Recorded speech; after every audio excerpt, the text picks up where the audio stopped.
Allez, c'est parti pour découvrir le premier projet que nous allons réaliser ensemble.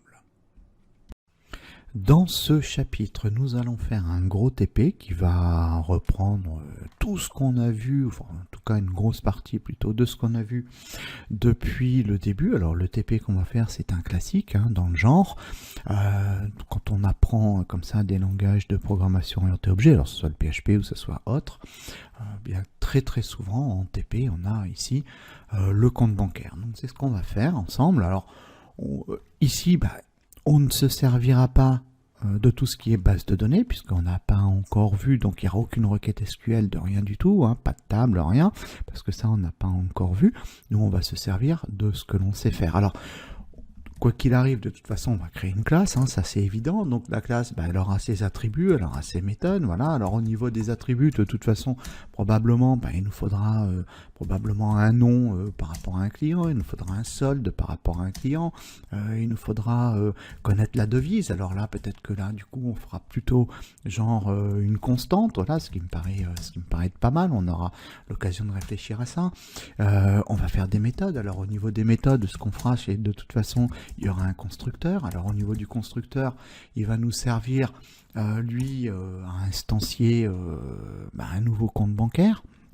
Donc on lui donnera probablement des paramètres, voilà, de façon à ce que on puisse automatiquement donner un nom du client pour le compte bancaire, donner un solde au moment de l'ouverture du compte bancaire. Voilà, c'est ça qui est intéressant.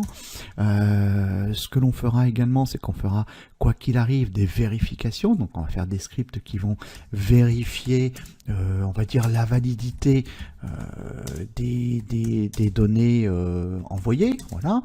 Donc là, ce sera voilà, là il faudra qu'on fasse attention à ce que, par exemple, le solde, ce qu'on attend, c'est une valeur numérique et positive. Voilà, donc on peut pas recevoir, par exemple, Toto. Toto, c'est pas bon, donc il va falloir vérifier la validité des données.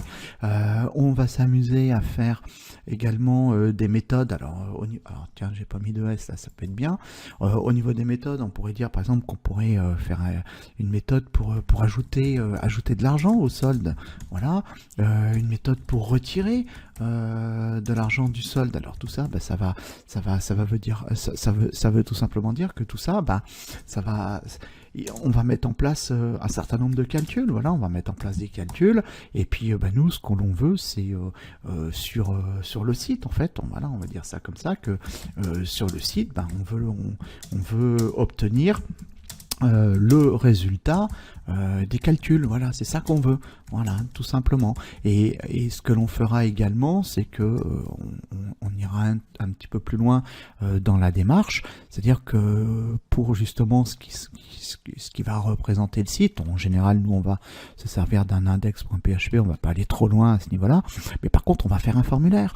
Donc du coup, on va rendre un petit peu tout ça dynamique, de façon à se mettre dans des conditions à peu près réelles, voilà, dans des conditions où vraiment de production. Voilà. Donc écoutez, si vous êtes prêts, je vous donne rendez-vous à la vidéo suivante pour commencer à bosser. Je vous remercie pour votre attention.